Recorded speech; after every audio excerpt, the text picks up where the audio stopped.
Welcome to the podcast, Breeden Success, with my man Ann Horowitz with Equity Warehouse. And thanks for coming on the show today. We got our co-host Liam Beard here with us, and I am excited to bring you this one. Yeah, man. His last name's Beard. I got a beard. You kind of got a beard. Like, let's do this, man. No, I mean, it's first off, thank you for having me to the office. Your setup's crazy. I posted a video to Instagram. I don't know when this is going to come out, but I got lost coming into your office. I don't expect any less from RJ of like, come in, get wowed. Like, where's RJ's office? Oh, he's back in the corner in the Taj Mahal. Like, oh, I got it. Let me keep walking over there. I know. Follow the red carpet. Yeah, they didn't give you the map when you came. Nah, dude. I did get a chauffeur on the way in. She's like, come with me, sir. I'm like, all right, stop. So warm towel on the way. And but no, dude, you got a badass spot here. This is chill. So let's get down to it, bro. Tell everybody who you are and what you got going on, because I think this is a super cool story. We can start from the beginning. You're gonna have to draw it out of me, and I'll try not to be humble, and I'll spit it out. You know, but that's why I like doing these podcasts. But my name's Ian Horowitz with Equity Warehouse. We own and operate about a $70 million portfolio worth of real estate local to Baltimore and some sites down in the Southeast. And we've been grinding for the last 10 years to build this this portfolio and build the team that we have today.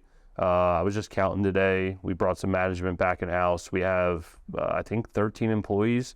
You know, so we're growing. We're building a team, and growing a business. You know, a lot of guys get involved in real estate, and I feel like a lot of real estate operators, it's like, I'll buy a few houses, and then like that's the end. Whereas we've taken the time to build the business behind the real estate and grow the team that is allowing us to now have continued success. Because when we buy, growth isn't always about just us. It's about the team and about growing the portfolio, and there's growth in a bunch of different ways. So I know I already started going off on a tangent, but yes, in the last 10 years, we built the $70 million portfolio and look to continue to grow in the near future. So, yeah, man, we know, actually, we were talking about this earlier, is super humble start, dude. Like, super just like down to earth.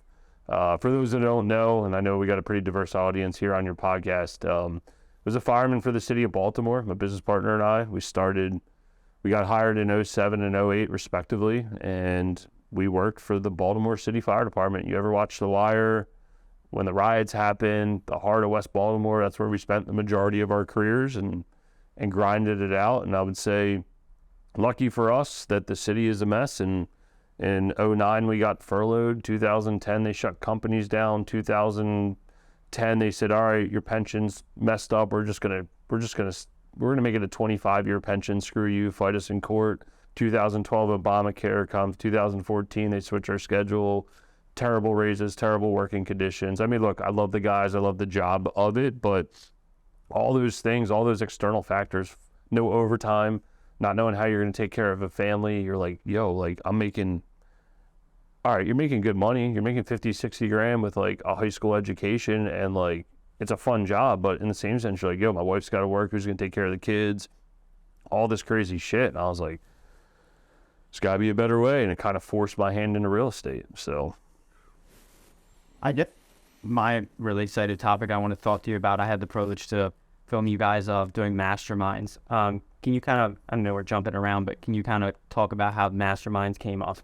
Yeah, I mean, actually early in our careers, a mutual friend of ours, Jason Balin, had hosted a mastermind local to him, and I was like, dude, that's some foo-foo shit. I don't need that. But like, we all need a psychologist. Like, whether it's just, I mean, if you watch Billions, right? Like, the one thing that dude had in his office was a psychologist to work with all his employees. It's just a good place to go and get stuff out. And I didn't value it early on.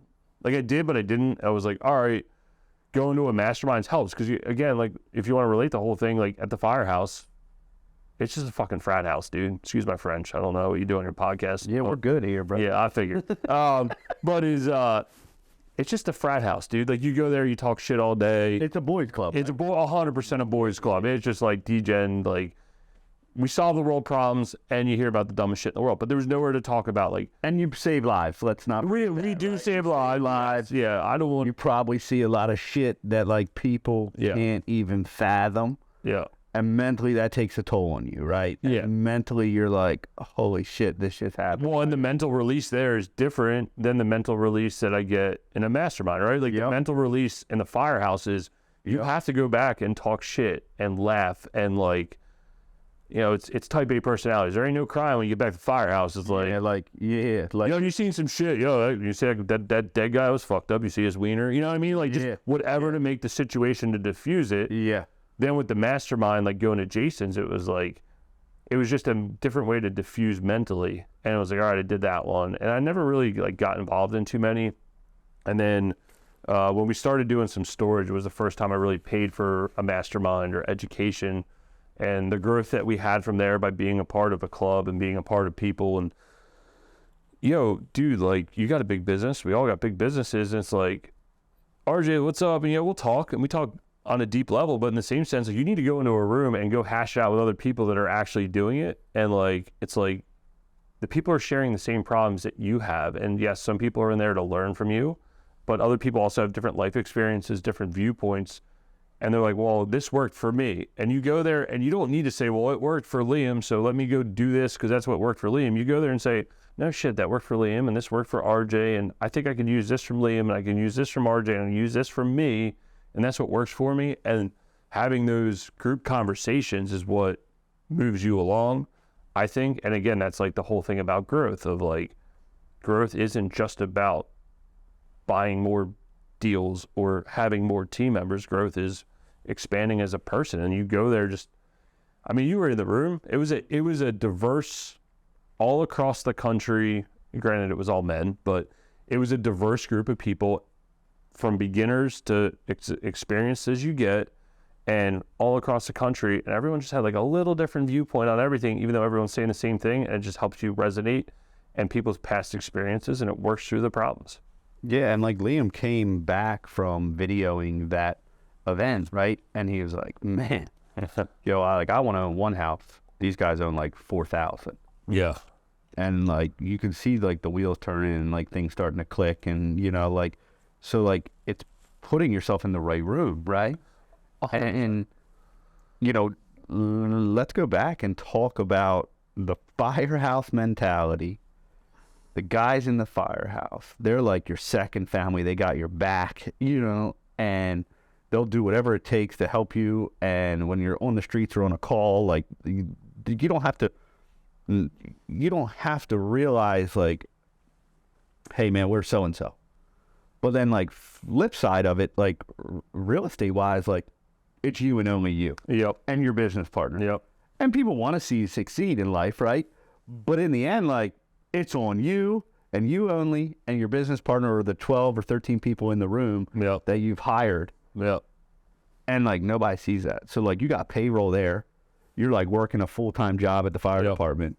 And you're like, oh, shit, did we collect this rent? We got to go to rent court. We got to do this. So, like, early on in the Firehouse, like, I remember 2012, I bought my very first house over in the 4x4, East Baltimore, Clifton Park golf course at, where that Franklin Mills sits. Yeah. 3205 Lindale Avenue. First house I ever bought. I had no clue what I was doing. I remember going back to the guys. Now, I was in a Firehouse actually on that side of town, and it was a lot more senior members. The next closest guy to me, I was a rookie there at that point. The next closest guy to me had like 5 years. After that, it was like 18 years. These guys have been around for a minute. I was like, hey man, I'm thinking about buying some. Oh, you're gonna get burned. I was like, all right. Like that's the instant mentality. Yeah, that's a negative mindset. Yeah, right? 100%. And it's like crab trap theory. Yeah. Like, here's this new rookie coming in. He's gonna. Hold on, you're going to be a firefighter? You're going to buy some real estate? Yeah, okay, bro. Yeah. I got you.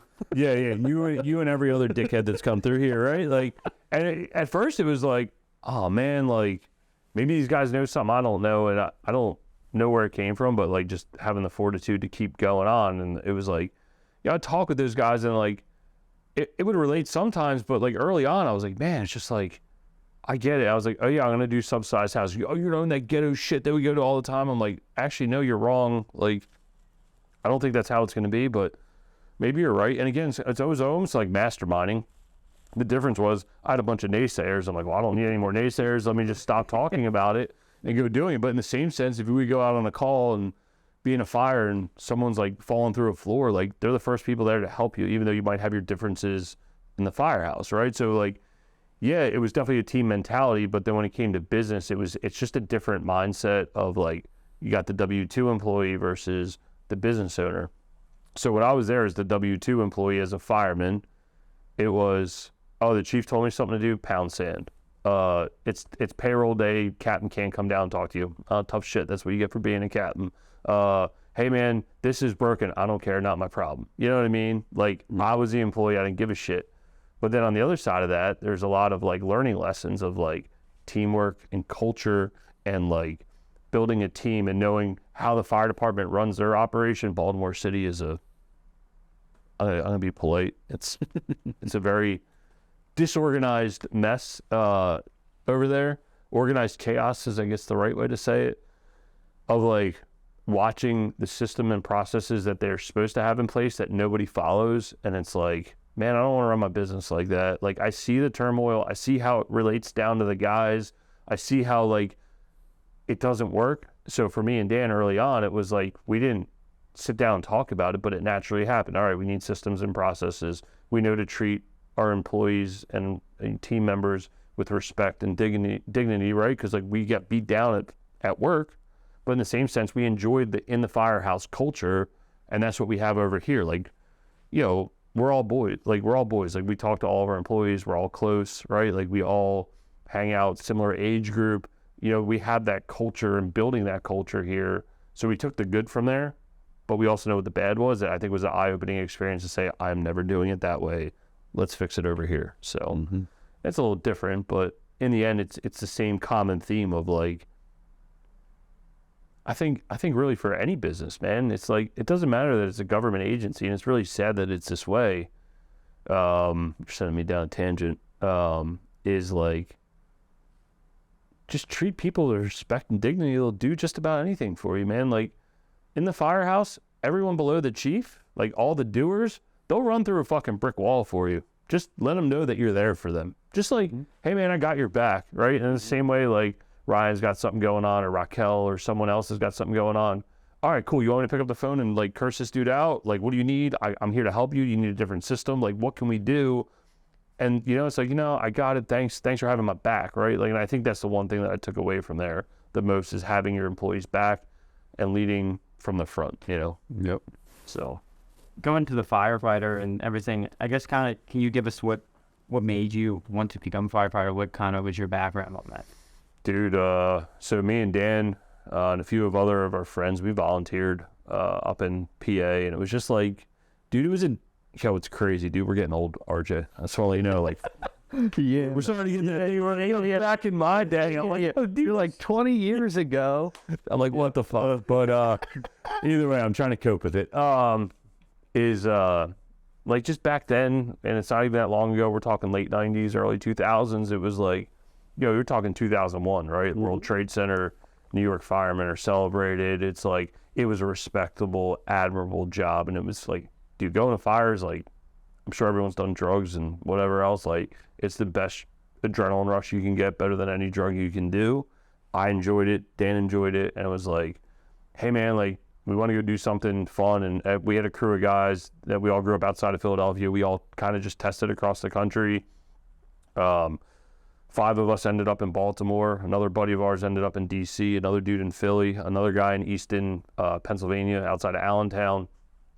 We had a pretty diverse group of guys that went out and became firemen, but then it was also a respectable, admirable job, right? Like, we gave up pay in exchange for the security of a government job, right? And pension, benefits, schedule, no worry about losing your job. We get hired in 07 and 08. We're getting furloughed, threats of layoffs. They fuck with our pension, right? Like, all these different things. And it's like, man, I gave up making money in exchange for these things, but now I'm not making a lot of money and I'm not getting these things. I got to go find a different way. But really the motivation behind being a fireman, forget the money, forget all the other stuff, was it's an enjoyable job.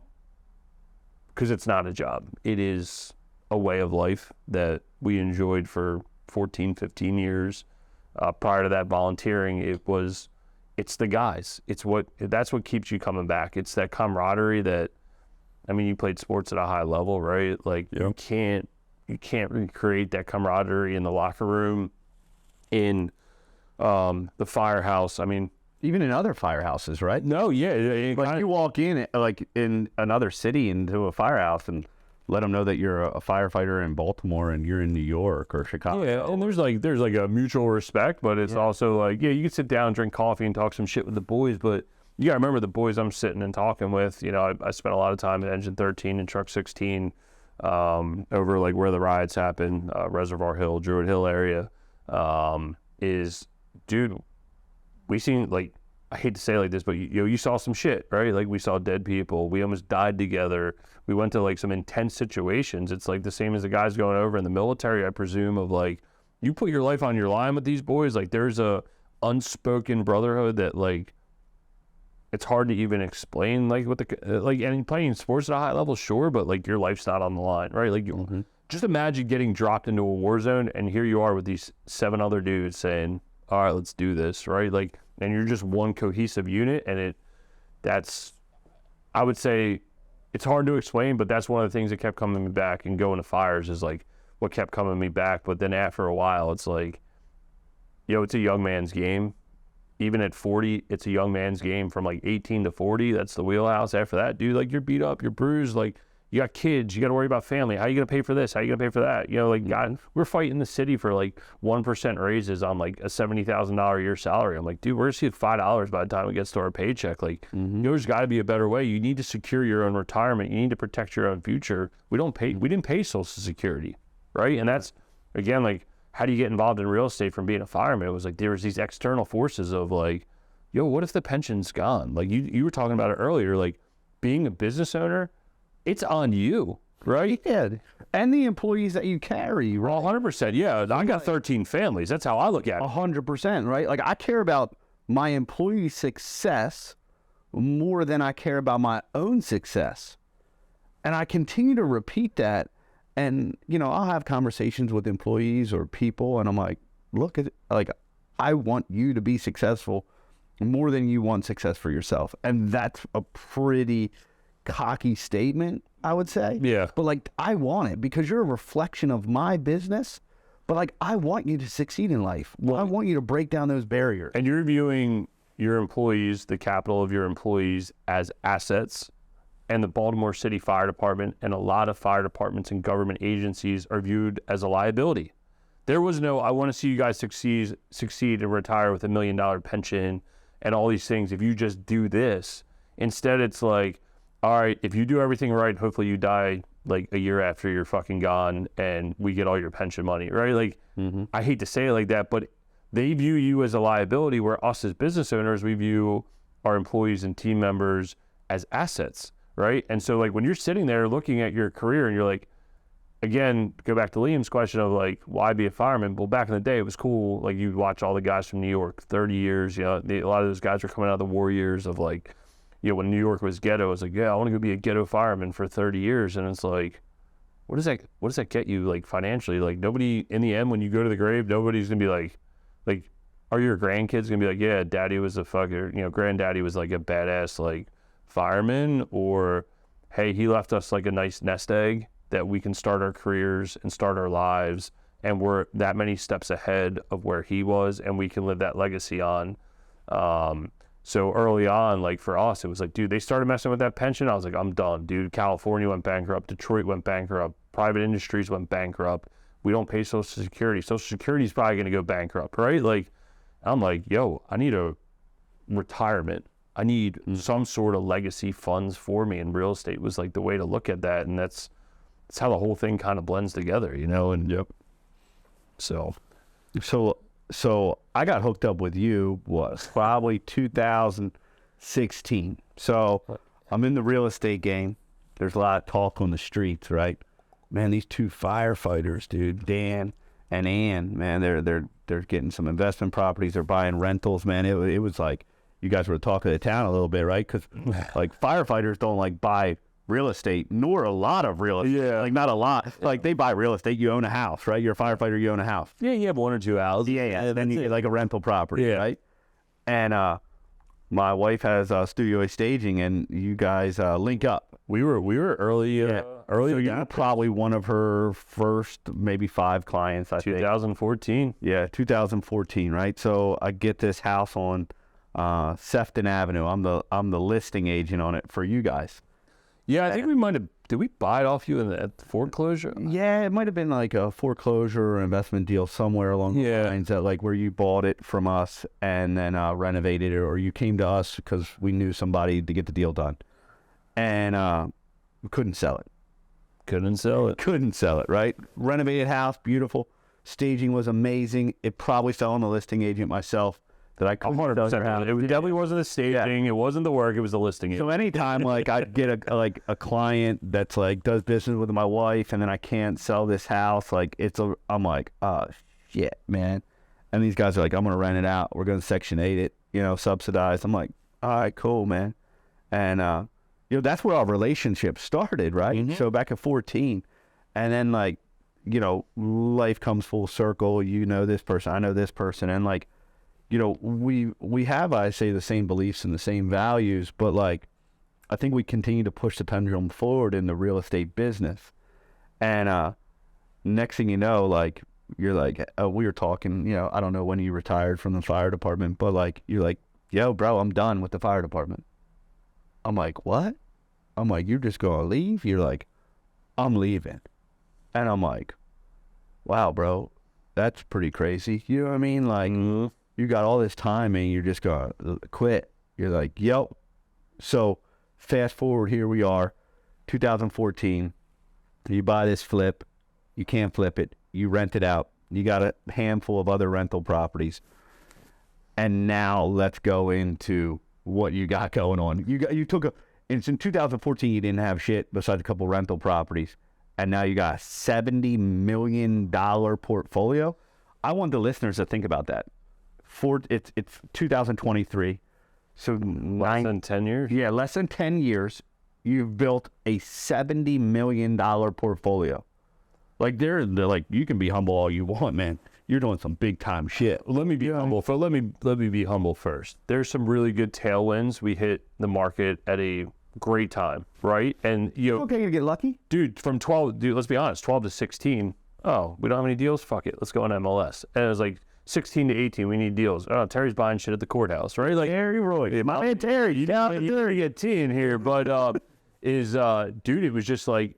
So there's the tailwind side of it. But then there's also, like, the business acumen and trying to do it and going back and, like, where's the fire department come into play?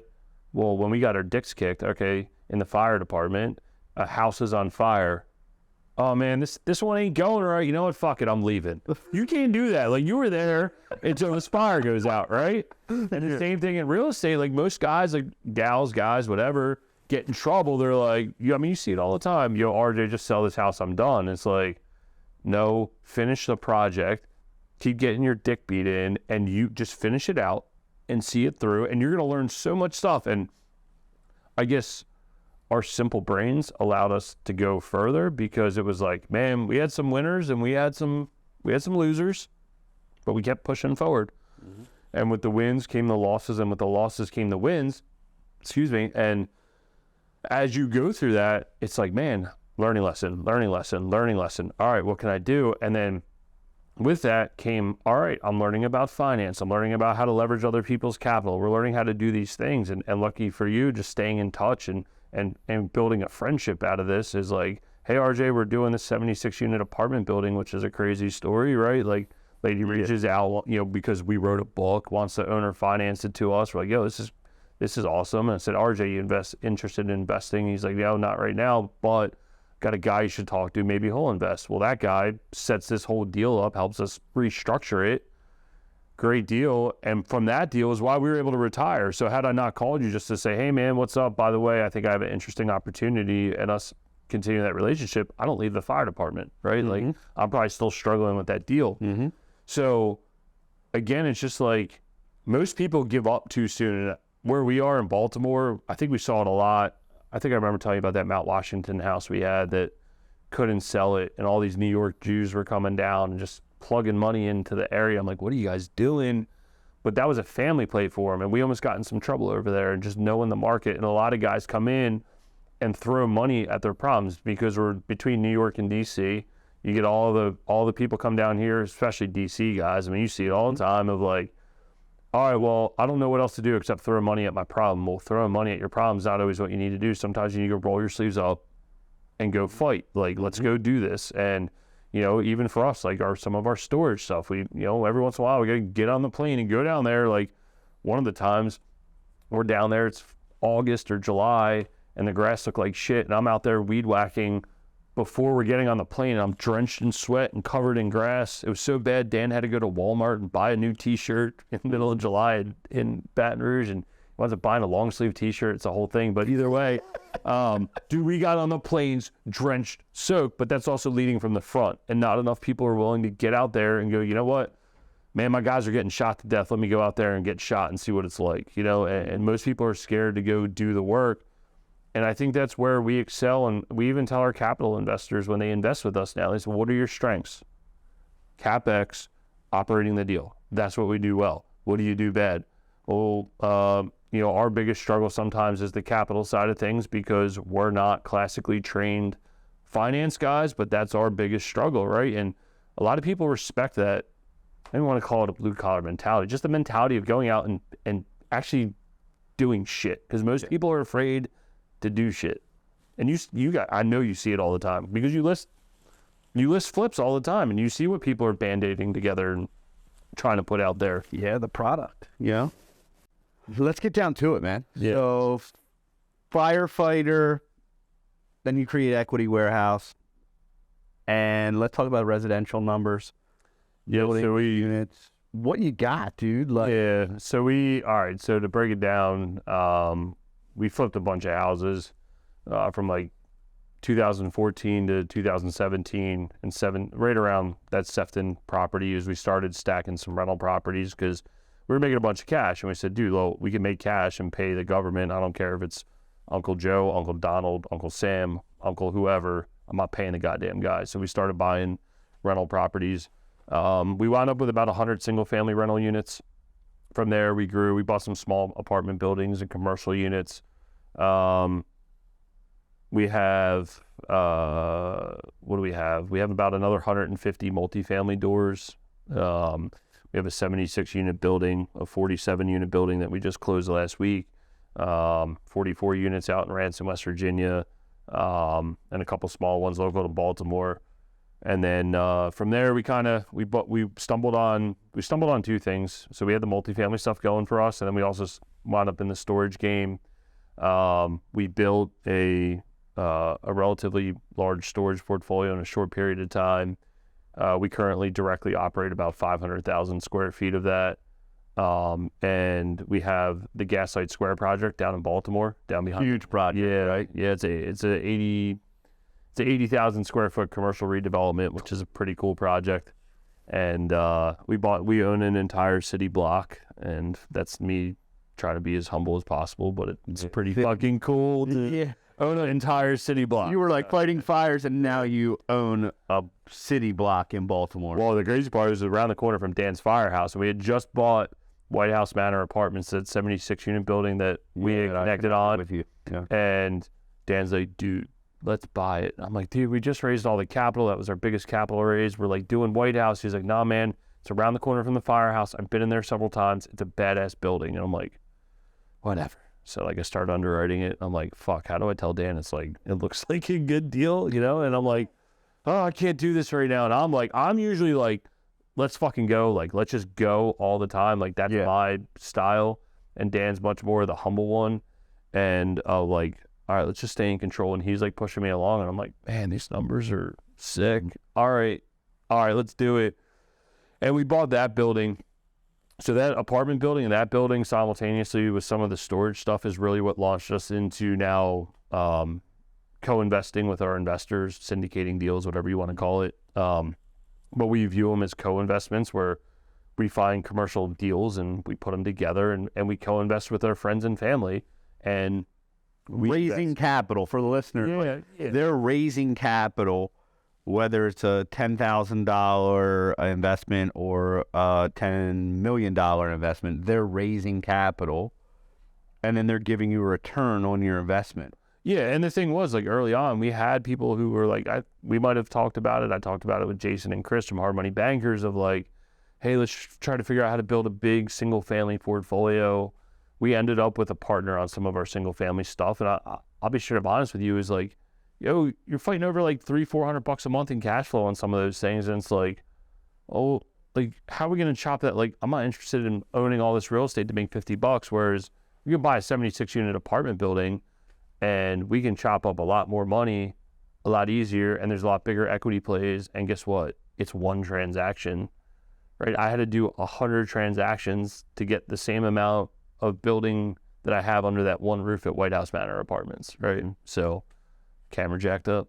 No, we're good. All right. I just look at Yeah. Yeah. I'm always worried about the cameraman. Most people are worried about the cameraman. I mean, me too. I'm like, hey, do I look good on camera? You know? Yeah.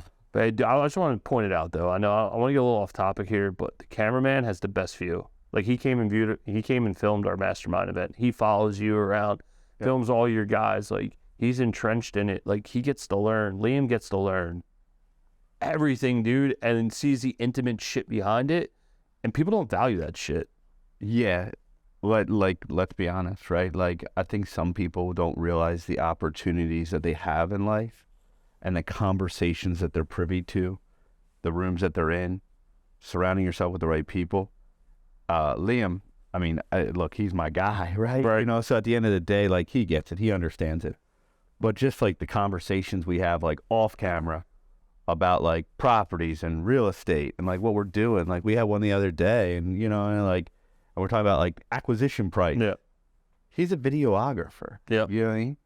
And here we are, like, his wheelhouse is turning. Well, to make good content, right, he's got to fully understand it, and he gets the first-hand look at it, right? And really, I guess what I was getting at is, like, for us, like, a lot of people are always like, man, you got this badass portfolio. It's just easy for you. And it's like, nah, dude, come at my house. Like, I was up till 1:30 last night putting stuff together because we brought some management back in house, and I was up at 5 to come down and see you because I wanted to get some stuff so I could spend quality time with you on this podcast. You know, that clock's always burning, and a lot of people don't see that. So, like, to run the portfolio that we run, it's like, there's a lot of work that goes into it. And people are like, oh, yeah, you're a successful real estate investor. You quit. You probably sit around and fuck off all day. I'm like, well, what does that even mean? Right? Like, if I go golf for 4 hours, I'm like, man, I feel guilty golfing for 4 hours. But you know? probably the 3 guys that you're with on the golf course, like, somehow intertwined to real estate. Oh, it's always a good conversation. Yeah, it's worth the time. Yeah. Yeah. So it's a business write-off. It's 100%. But it's still always, you're always going to do one of these. You're like, man, like, I just gave up 4 hours of my work day. Like, what could have I done in that? Yes, I value this relationship. It was worth our time. But in the same sense, like, I don't think, I guess ultimately what I'm getting at is, like, if you want to do one house, you want to do 5 houses, you want to do 50 houses, it doesn't matter. It's the same amount of work to do one house that it is to do 50. You might as well do that one house right, you know? And that's... Or just do it right. Like, just whatever do it right, you do in life, just do it right. Yeah. You know, and I think a lot of people shortcut things. Yep. And I think people look for instant gratification. So, like, they're like, you know what? I raised some capital. I'm going to go buy this house. I'm going to flip it. I'm going to make a ton of money. And they have TV, baby. Yeah, they have no idea what they're doing. No. None. But they also don't want to take the time to learn. Right? Nobody wants to take the time to learn about how to flip a house or what goes in behind the scenes because they see all the success up front in their face on TV, right? Or, oh, you know, I'm buying storage units or storage wars or, you know, watching TV. Well, and you're like, what? Like, this isn't, my life isn't that. I'm weed whacking the grass in Baton Rouge. Yeah. And then I got to jump on a plane and go home so I can make my daughter's recital. Yeah. You know, yeah. In sweat and grass, sitting on a plane for 4 hours. Well, and the thing is, like, people always say the grass is greener on the other side. All you really got to do is just water the grass on your side of the fence. And what side of the fence you want to be on, right? Like, and you just gotta ask yourself that question. And again, all right, 3 o'clock in the morning, we're sitting on a medic run at North and Pensy because some dude overdosed. I'm sitting in the wagon. They're out on the street taking care of this guy. I'm on my phone looking at deals. I'm on my phone watching YouTube videos, right? Like, Well, yo, if you're gonna keep me up all night and pay me for it, fuck it. I'm gonna do something productive, right? But that's, I don't know. You laugh about it. I think it might have been a competitive advantage sometimes because it's like I got that many more hours of the day in. I might have killed myself. I probably lost years of my life doing it. But what do most people do? And I mean, you probably see it as a realtor. I want to be a realtor. I want to make money, dude. I see all the desks out here. You got to pick up that fucking phone and call. Love that. Yeah, right? Love that. Like, yeah, come in. I'll make money. Yeah. No, you got to generate leads. Yeah, me and Liam. I mean, Liam sees it on oh man, I'm gonna kill it, man. I'm gonna got my real estate license. I'm gonna go crush this market. And it's funny. I had somebody join my team the other day, and that was short lived. Yeah. But one of the things that they said was, I'm gonna be the best real estate agent in the state.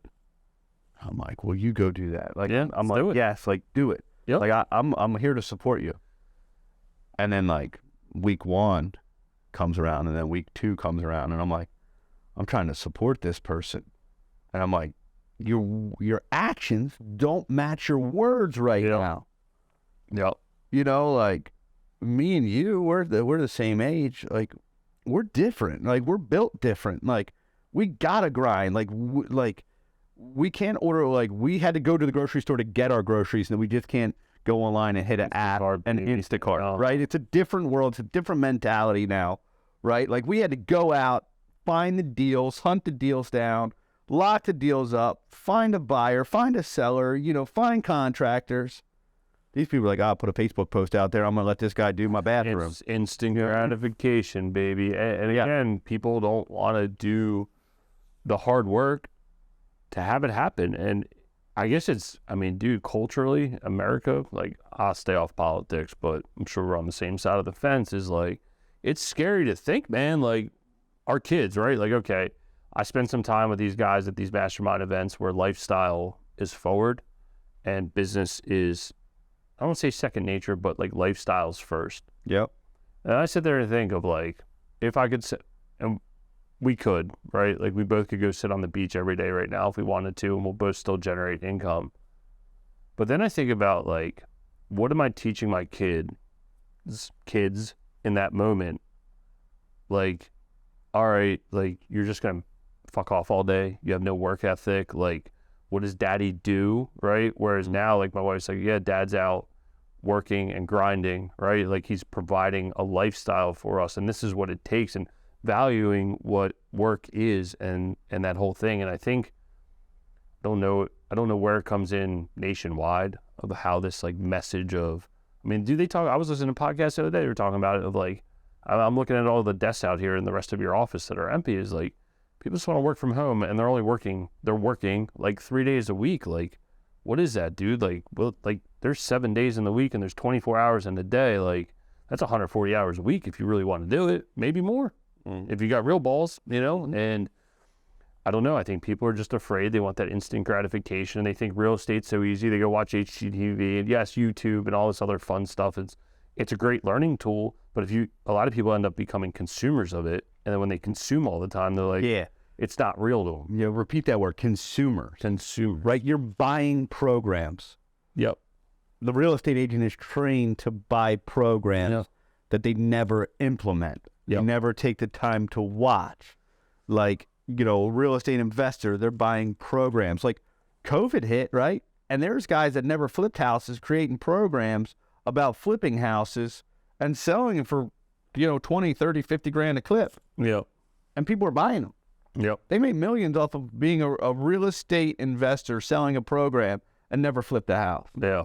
But they saw an opportunity. Yep. Because people are consumers, and I'm going to say they're not doers. Exactly. And like, it's scary to think, I don't know if your kids stumbled up on this on YouTube, is like watching kids play with toys or watching kids opening toys. I said, girls, there's a box of toys over there. I'll let you watch this for 5 minutes, get some ideas, and it's getting shut off. And go play with your own toys, dude. Like, I'm sure we're the same age group. Yo, that sun was going down. Mom's yelling for you to come home. Like, dude, I sit out on my front porch now. My wife talks about it all the time. We have a trampoline and a pool. Our kids are outside a lot during the springtime, even in the winter. There's never any kids outside. It's scary to think of like where the nation's going But I also think that's a massive opportunity for those that want to get out there and go do it. Like, go out there. The workers in the room. Yes. Go The do workers, the executors and the workers in the room. Yep. Right? 100%. So you're a firefighter. You saw this opportunity in real estate. You got some good tailwind. Yep. You just took it to another level and another level and another level. And you're raising capital. And you continue to grow assets. And in 10 years, you bought $70 million. You got $70 million in real estate. Most people don't have $700,000 in real estate. Right. Yeah. And here you guys are creating $70 million, which more importantly, like what I love about your portfolio is it's a portfolio. It pays dividends. Mm-hmm. It pays you money every month. Mm-hmm. So like me as a real estate agent, look, I could sell 100 houses. I could sell 200. I could sell 300. I can make a left turn on the Joppa Road and get T-boned, and take my business from 300 houses a year down to 25. Well, guess what?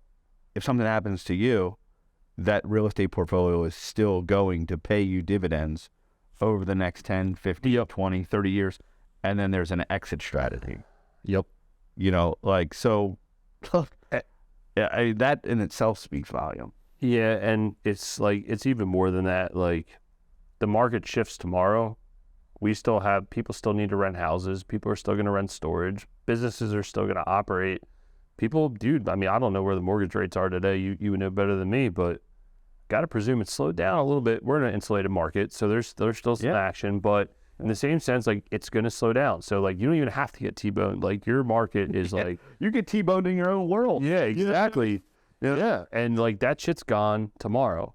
But also with that, like, buying the real estate, and yes, you sell a lot of real estate, so you generate good cash. It allows you to make investments. But, like, I view it as, like, we have this family tree, and it's like, all right, here at Ian and Christine, the tree started to go this way, and it built a new pasture, right? Like, we're creating generational wealth and legacy wealth and legacy lifestyle, right? And it's like, I'll give up some of my life so my kids and my future generations can enjoy what we're creating on a higher level.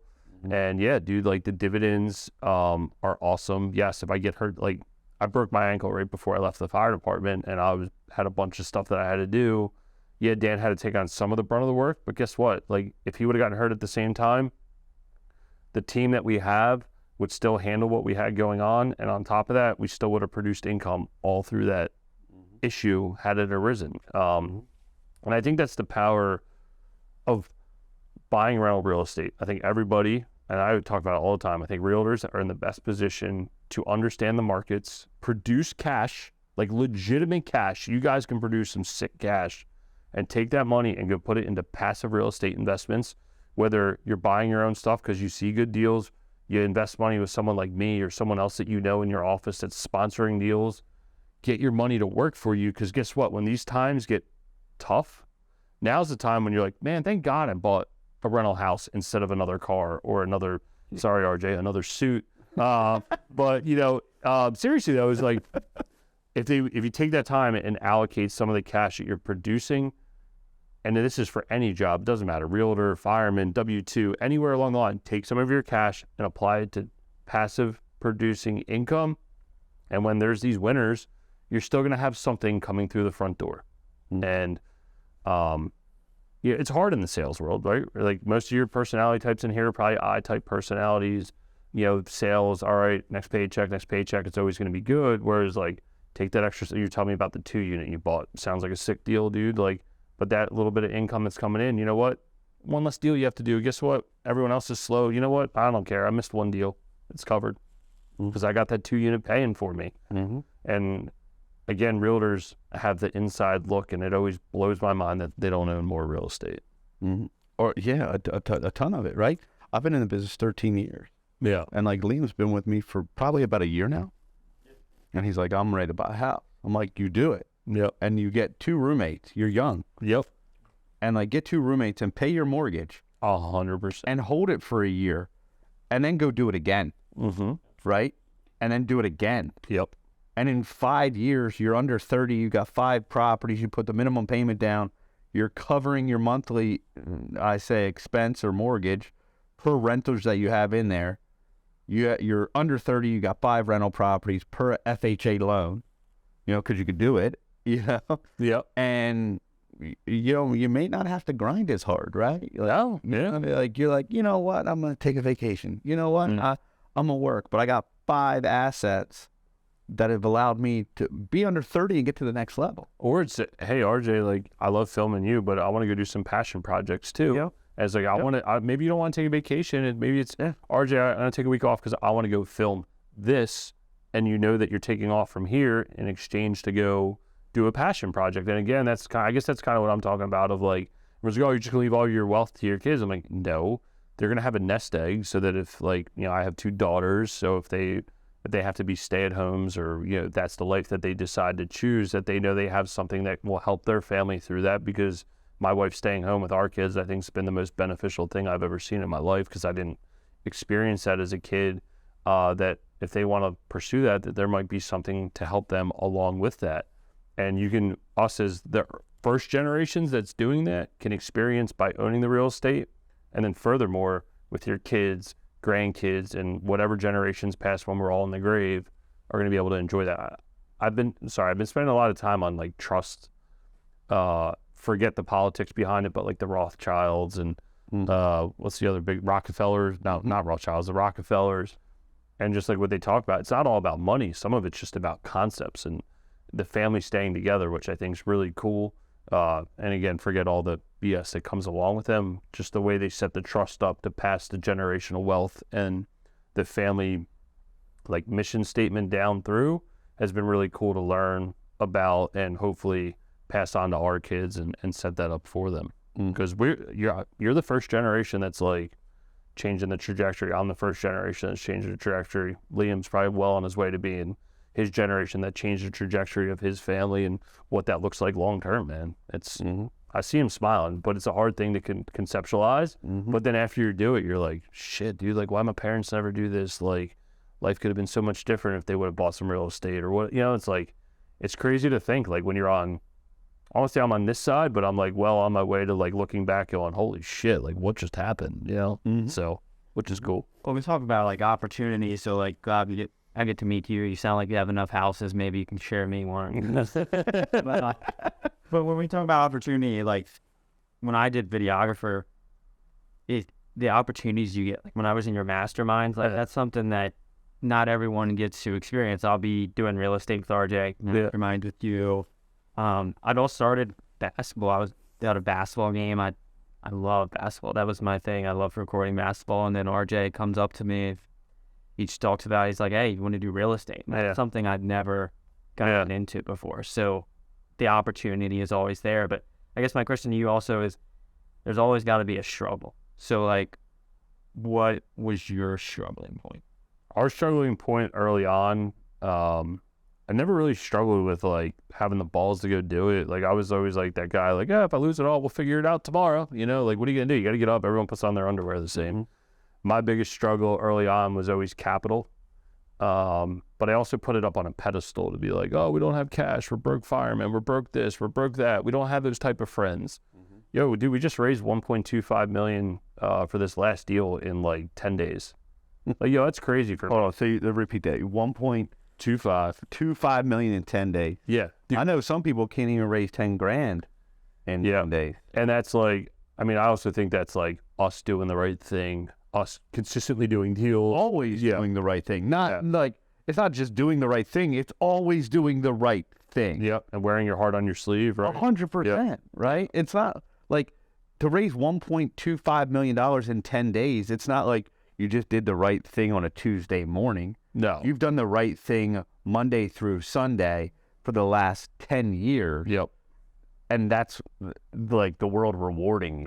Yeah, and that's also part of the struggle of, like, I put the capital up on a pedestal because I always looked up to Jason and Chris from Hard Money Bankers. Yeah, great dudes. They've run 100%. Alan, and Chris, man, great dudes. Dude, $40-50 million or whatever they got of private capital out on the street. And I was always like, oh, well, you guys were white collar. You guys grew up in Howard County or Montgomery County, right? Like, I was always like, your network's better. Like, that was always my excuse. And they're like, dude, like, do a podcast. Let's do this. Chris would always, like, kind of coach me through it. I'm like, But to have the struggle of having that long-term vision, like you even just having 5 houses is probably like such a massive feat to you. Having that capital available to me was such a massive feat. And I was like, all right, I just got to send out an email a week, and I got to do this, and I got to do that. And like Jason, every week. yeah. And Jason pushed me to do the podcast, and we do it together. I raised a few $100,000 off the podcast because that turned into reels, right? So one of our last capital raises, I think I raised like $300,000 or $400,000 off of Instagram just by posting our reels and people saying, hey, do you have any opportunities, right? I love it. I straight up, I just raised, out of that 1.25, we raised $100,000 off our email list. I sent out an email. It said, hey, closing Frederick Avenue, have a few spots left if anyone's interested. Dude, people hit me up, 4 spots. Dude, I literally sent it out the other day and they were gone like that. You know, so doing I think really what I'm getting at, see, I had to tell you all this bullshit to get down to the underlying theme of the struggle of doing the little shit that you don't think matters is what you have to do every single day to get you there. And yeah, the hard, dude. Everybody thinks like, oh, here Ian and Dan, your business partner, are super successful. Yeah. Right? Yeah, 100% you guys are. But like let's not, like, you don't need to sugarcoat it. You're crushing it, right? 100%. But like, nobody sees that the emails go out once a week in a timely manner. Oh, and the mental struggle that goes behind it, because I'm a terrible writer. As you guys can tell, I'm a much better speaker. Yep. So I sit down and I start typing the same way I speak, and my wife sits down and goes, you can't send that out. And I'm like, here comes the fight, because I'm like, I want to send it out my dialect. I got to get it out. Yeah, and she's like, no, you got to do. I'm like, I sound like a retard when you write it, and it's like this whole thing. And then afterwards, I'm like, thanks, babe. Thanks for fixing that, because then when the email went out, it raised $100,000, right? Like, and you're like, 100,000. Holy shit, it works, right? And it was like going to speak at all these events, and like the struggle of like me and my wife beefing because I go on the road and go speak at some of these events, and she's like, you need to go to another event. I'm like, I don't know. And like, yeah, it might cost me a few $1,000 because I always like giving gifts and going to the bar and hanging out with everyone because that builds the relationship. But dude, one of the groups I spoke at, dude, I raised literally $1 million out of that group just by going there and speaking about what we were doing, right? And I always put the capital up there as the struggle, but really it was doing the little things to get to there, because to me it was such a massive feat to even do that. So just do the little things, man. It's hard, but you got to do it. But that's what sets you apart from all the other real estate teams, right? Like we were talking about, you just having Liam on staff. But dude, that's huge, man. And I don't think people realize the value, right? Like they might say, oh, I get better commission split over here. I'm thinking, yo, RJ's going to market the shit out of your stuff. He's got Liam on staff. Like I would sit in here every day and just talk shit. You got that badass computer screen back there. Yeah, I'll be up there drawing shit just to draw shit. Be like, all right, let me find clients that like dicks. I'm going to just draw dicks on this thing. You know what I mean? Like it doesn't matter. Just do something. Yep. And you got Liam. Put the content out. Yeah, 100%, right? dude. People are like, oh, RJ, your commission split. Or, oh, RJ, like, what does your team have to offer? I'm like, my guy Liam will video you whenever, however you want. No cost. No cost. Well, RJ, there's a cost. No, there's really not, because if you continually do the small things over a long period of time, put 1 video out a day, maybe 3 videos out a week, let's say, you know, hey, I know you talk a lot of shit and you want a videographer, but you don't use them, you know what I mean? Yep. Like that's, you know, however you want to, I say, brand yourself from a marketing standpoint to use my videographer as a team to co-brand. I mean, you could put a value on it of 20,000 or 200,000, 2 million, whatever it is. Yeah, whatever it is. All right, so you being a firefighter and a $70 million portfolio, what's your next step? What's your life goals from now on? Yeah, I mean, from here on out, it's a lot about the team. You know, if we acquire something new, it's always a discussion with Ryan and the team members to say, hey, do you guys want to grow more? Do we have too much going on? Like, what does this look like? It's a lot about the dynamic of that, and not growing just to grow, but growing as a cohesive unit, and seeing where they want to go. I mean, obviously that 9-figure mark is obviously that's a person. 9-figure. Yeah, that's a personal vendetta of like, I want to get there, but obviously, I mean, maybe, I don't know.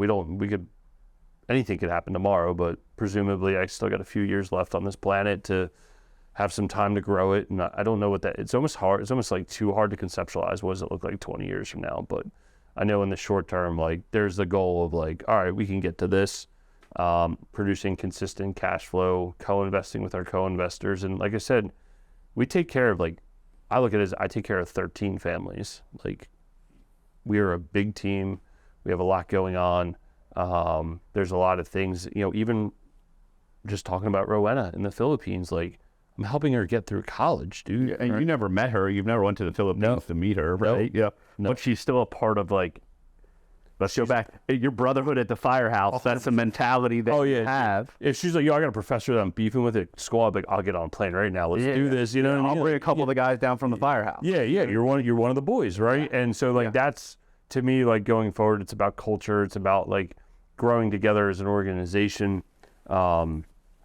Past that, I mean, my one selfish goal, you know, outside of all that, because to me, that's the most important stuff. But I think it's such an unobtainable goal in my mind that one day I'm going to obtain it, of having a private jet. Like, that's just my goal. I don't know if it'll bring the value that I think it'll bring to me, but it's like, all right, if I get that, then like I've checked all the boxes, and like that'd be the one. But that's a selfish goal. There's no like immediate plan to achieve that or do it. I'd say our primary goal is concentrating on our team members, and if I concentrate on them, then the properties succeed. And if the properties succeed, then that creates dividends for ourselves and our investors, and that's what's the most important. So like the private jet, right? Like let's dig into that a little bit. What's the cost of a private jet? Dude, all right, so you can pick up like a decent used jet, nothing that's going to wow your friends, of like a Grant Cardone or whatever, something like that. You're talking about like a Citation that's relatively used, halfway decent. I mean, you're talking $1 million to $2 million, right? Like it's nothing, it's not crazy. It's the operating cost of having the pilots and the gassing it up. Yeah, fueling it up, hangar, preventative maintenance, having a Part 135 certificate. Spent a little bit of time looking into it. I got my pilot's license as of recent, just to mentally exercise. And again, it's kind of like real estate, going to a mastermind, bumping elbows. I was like, well, if I get my pilot's license, I'll run into someone that knows something. Hasn't happened yet, but I got my pilot's license, and I'll go down to the airport. I still take some lessons, learning to do the instrument stuff.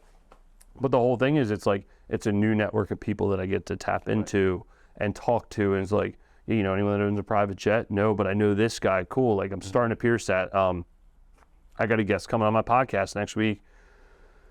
He's been following me. I've been following him on Instagram. And he's like, yo, I really like your stuff. I'm like, I really like your stuff. Hey, you want to talk on the podcast? Because then it's like, cool, I got the podcast, and I get to like pick his brain. I'm like, what's it like to own a private jet? Is it even obtainable? Maybe it's like, maybe I'm so far off the mark, I don't even know. But yeah, but like you got a goal, right? It's a goal. Working towards a goal.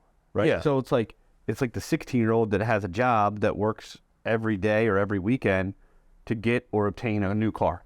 Yep. At 16. That was your biggest goal. When you were 15, your goal was to get a car when you were 16. Yep. And I think that's where some of like, when you go like heavy lifestyle, like those goals are harder. Don't get me wrong. They're the hardest goals to achieve, of being like the family man and like doing family right all the time. Because it's not like quantifiable in the same way that dollars and cents and hard assets are quantifiable. And so maybe that's why sometimes I stay in this realm, because it's easy to, these are the medals. When the bank account fills up, that's filling up the gold medals, right? And you're like, all right, I get it. But I still think like you need an attainable goal in all facets of But like a challenging goal, right? Like 100%. Yep. I love when we talk real estate with people that like, my goal is 20 units a year. I'm like, is that going to challenge you? Right. Like, I understand it's realistic, but is it going to challenge you? Right. And then how are you going to break down that goal in order to achieve your benchmark of 20 units? Or for example, a $2 million private jet. Yeah. How many doorsteps do you got to own, generating you a cash flow or a return on your investment To have disposable income to even to do not that. care about owning a private jet? Because let's be honest, there's guys that go out and buy Ferraris that don't consider the maintenance cost of owning one. Yep. you know, or a private jet. Or a vacation home. It's like, oh, I got a vacation home. Well, how many days a year can you use it? Well, I got to run it out, and 364 of them, and I get it on Christmas. It's like, what's the point of having a vacation home? Yeah, 100%. Like, but it's good to have goals, and hopefully, you know, you achieve all your goals in life.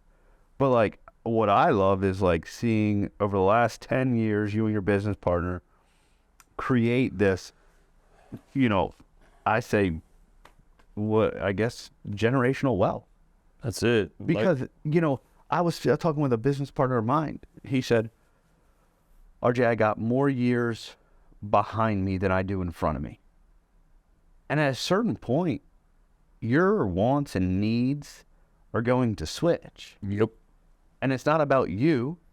It's about your kids. It's about your family. It's about your employees. It's about your employees. Yep. You know, it's about being a father or a mother. It's about being there. It's about having the freedom to do whatever you want, but still make money. Yep. You know, and everyone's success is different, right? And the reason why I wanted to get me and Liam to get you on the podcast was, you know, 10 years ago, you were a firefighter.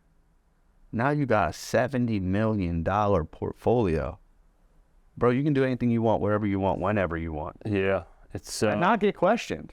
Yeah. And not punch a clock. No, a lot of people, to help wrap it up, a lot of people ask, what was it like to quit? And I said, you never realize the weight that you carry, ever. I mean, a weight. And when I rolled out the door gracefully, I signed that paperwork. I walked out that door. I said, holy shit, just what happened? And by lunchtime that day, I was like,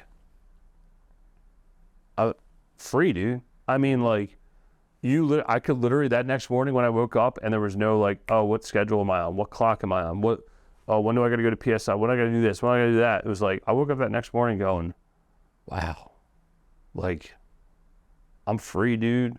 And like, I think that freedom is uber more important, even if you got to work 100 hours a week to work for yourself. It's freeing, dude. It is like beyond freeing. Our business grew probably by 60% in that next 12 months after. I mean, dude, we refinanced White House, quit our jobs, bought a $12 million portfolio, bought a bunch of other stuff all in that time, bought another $6 million, right? Like we probably bought $25 million worth of real estate in the 12 months from leaving the fire department. And it was like, yeah, some of it was like, holy shit, how do I get all this done? Then it was also like, man, you're ignoring a lot of stuff. And then it was also like, yeah, it's scary to think of like, oh, how am I going to pay my bills, right? Like, because before it was like, oh, at least I get a check every other week, no matter what. No matter what, you get that check. And I got healthcare and all that other crap. But then on the same side, it was like, man, it's the most freeing experience. And anyone that has a W-2 job, no matter what it is, you are carrying some shit around with you. You are 100% carrying something on your shoulders that's holding you back. And when you get out from under that, like, the world's a different place, man. 100% different place. So, two questions. Do you think? Yes, you can ride on the private jet. Yeah. I mean, look, I don't even like to fly, right? But I'll go. All right, fair. Good. Do you think if you had to restart today, you could create what you've created over the last 10 years? With the same knowledge I had on day one, yeah, I think. Yeah, but like as a new investor, right? Yes. Like there's somebody listening to this podcast. They're like, I'm going to get into real estate, maybe buy some multifamily, because that's everybody's dream, right? Yeah. Like, oh, I want to own multifamily. I'm like, well, first step's buying a house. Yep. Yes, you should. You should probably do one deal, make sure you like it. If you like one deal, maybe you should do two and see if you really like it. Yeah. But yeah, I 100% think we could do it again. I think a lot of it was the need, the want, the pressure, the love for the success, right? Like it's like the love of the game almost. It's like 100% I think you could do it. Do I have the same trajectory? I don't know, but I can tell you this much. If we went out there and you're like, if we lost everything today and said, do it over again, how would you do it? I would do it the same exact fashion. I would start with some single family houses. I'd grind it out, cut my teeth, because again, like when we were doing single family houses, they might not have been sexy, but I refined our renovation process. I refined our capital process. I refined property management processes. Dan and I were sitting there late at night learning. The night we learned how to use QuickBooks efficiently was the night Donald Trump got elected. And it has nothing to do with politics, but me and him were up till 2 o'clock in the morning listening to that crap going on, and we were learning how to use QuickBooks, right? And those are the things that, like, when you look back at it, it's not, I say I have tailwinds of the market, which helps somewhat, but it was also the things that I struggled with, all the little things of like, man, I can't believe I did that. I can't believe I did that. I can't believe I did that. And just like keep going back to the well of, you know what, if the fire's burning, I got to put it out, figure out how to put it out. Right. And you could have went back to the firehouse and sat there with the naysayers. Oh, dude, think about it. Sefton. Let's talk about Sefton. You listed for us. RJ's the best broker in town. Yo, dude, RJ didn't sell it for us. Fuck it. We're gonna get foreclosed on because we can't afford it. I don't know. Like, it's just whatever. Yeah, right. It was RJ's money fault. on it. Yeah. And it's like, money on it. I could easily be like, yo, this is RJ's fault. Yo, sorry, take the fucking property back. I'm out, and then go back to the firehouse. Yeah, dude, this guy RJ fucked me. Right? Like. Easy to point fingers at everybody else. Yeah. Whereas we said, you know what, man, maybe RJ might have been pushed to the market, but in the same sense, maybe we didn't build it exactly the way it should have been built to sell. Yeah, you had that small ass room, dude. Yeah, we did have that one goofy bathroom, but you did. In the same sense, it was like, you know what, that experience of I could have blamed you or you could have blamed us. Instead, it was like we built a relationship together. Yeah, 100%. And on top of that, that was like, you know what, maybe we like rentals. Maybe we like rentals. Maybe we should just work for ourselves and not be stuck with the market. And that's what, I don't want to say that one exactly did it for us. It's probably more of Dan and his wife going at it at night because she used to list a lot of stuff for us. Yeah, but I remember. In the same sense, it was like, we're still working for the man at that point. Whereas if we're building rental houses for ourselves, we're working for ourselves. Yep, and figure it out. Yep. Figure the cash flow out. Yep. Figure the renovation cost out. Yep. And, at the end of the day, like, what I value in all of that is Sefton, that house on Sefton gave me the ability to connect with an amazing group of individuals. Yep. Jason, Chris at Hard Money Bankers, Glenn at Corner Unit Media. Yep. You know what I mean? You and Dan, you know, like Ryan, our project manager, right? Like you build a relationship there. Yeah, man. Yep. Like, it's so much deeper than just like one house that I couldn't sell. Yep. And, everybody could have gave up. Everybody could have pointed fingers. And, like, just raising capital. You're like, hey, you got anybody to help you out with capital? I'm like, I could make you a couple connections. Yep. And it's benefited our relationship greatly. Yep. Yeah. Dan. You know what I mean? Yep. Some big-time players, dude. Yep. Some big-time players. Yep. And, when you sit around and listen to the podcast, you're like, everybody's got a story.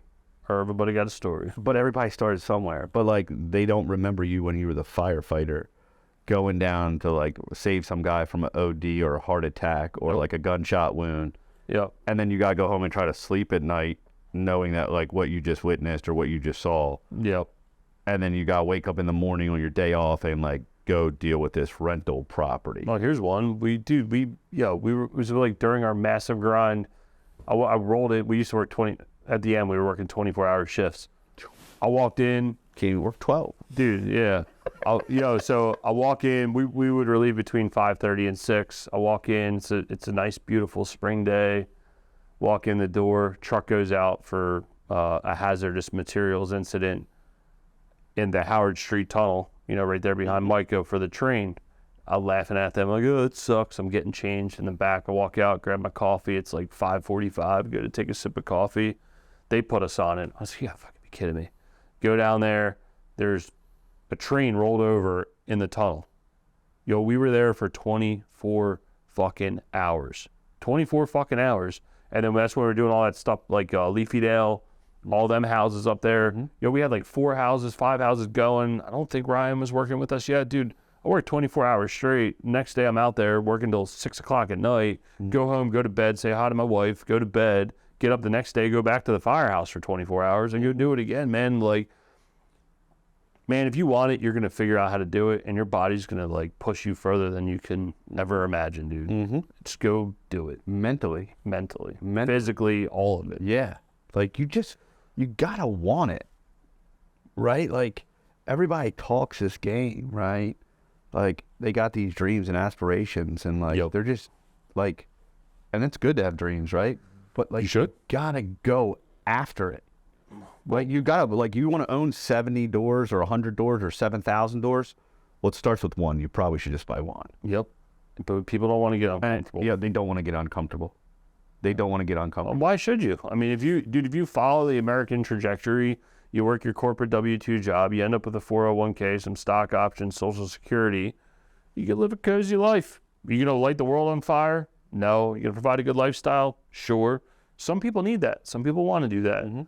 But if you think you have more in your tank and you really want to do it, dude, go get uncomfortable. Go to a mastermind. Go to an event. Yeah, reach out to me or Leo. Go push. Or you. Yep. Go push. Like I can connect you with anybody you want. You want to start a side hustle? Yep. Sure, I got that. You know, what's a side hustle? Yep. You know, like push yourself to do more. Put yourself in the right situations, man. You know, that's it. Put yourself in the right room to have a better understanding of things that you want to do. What if Liam doesn't say yes to you at that game? Right? No, man. You got a different videographer. He's filming basketball. Maybe he has a great career filming basketball, Yeah. but he might never get involved in real estate. And real estate is potentially a massive trajectory that can put you into a different stratosphere depending how you utilize it, right? So You plug into the systems. You believe in what you're doing. You see value in home ownership. You see pride of home ownership, yeah, right? Like nobody has pride of owning anything anymore. Like when I was a kid, I had pride in like owning my bicycle, and I had pride in owning my car and keeping it clean and make sure it lasts and make sure the tires had air in it. You know what I mean? Like nobody's like, you know what, man? I'll just get a new one. Don't worry about it. Dude, Amazon. Just go on Amazon. You buy something new tomorrow, right? Yep. Like, Get a new bike tomorrow. yeah, and that's the problem. And again, it's worth ethic and grinding it out and being uncomfortable and having pride in what Just you do. being pushed. Yes. Yep. You Having gotta pride. push yourself. Yep. You know, you gotta push yourself. Yeah. And I'm most in. people are afraid to push themselves. Yep. You know, so look, Ann, I appreciate you being a guest on the podcast. It's been an honor and a pleasure to know you. I can't wait for what the next 10 to 20 years has in store with it. Hopefully, Equity Warehouse, man. I mean, you know, to go from zero to a $70 million portfolio in under 10 years. yeah, man. Man, don't forget about me, buddy. Yeah. No, I was gonna say, well, we'll take the private jet to your private island. Be a win-win, so. Yeah. But thank you, and let the listeners know where you can be reached at. Yeah, you can find us on all the social assets. Instagrams are my favorite one. Equity Warehouse. You can find us all over the place: Facebook, Instagram, Twitter, TikTok, LinkedIn, YouTube. We're on all the social channels, and you'll find us. That's the best way. Just reach out on Instagram through DM, and we can connect and go from there. Thank you. I appreciate your time. Yeah, man. Thanks. Thank you.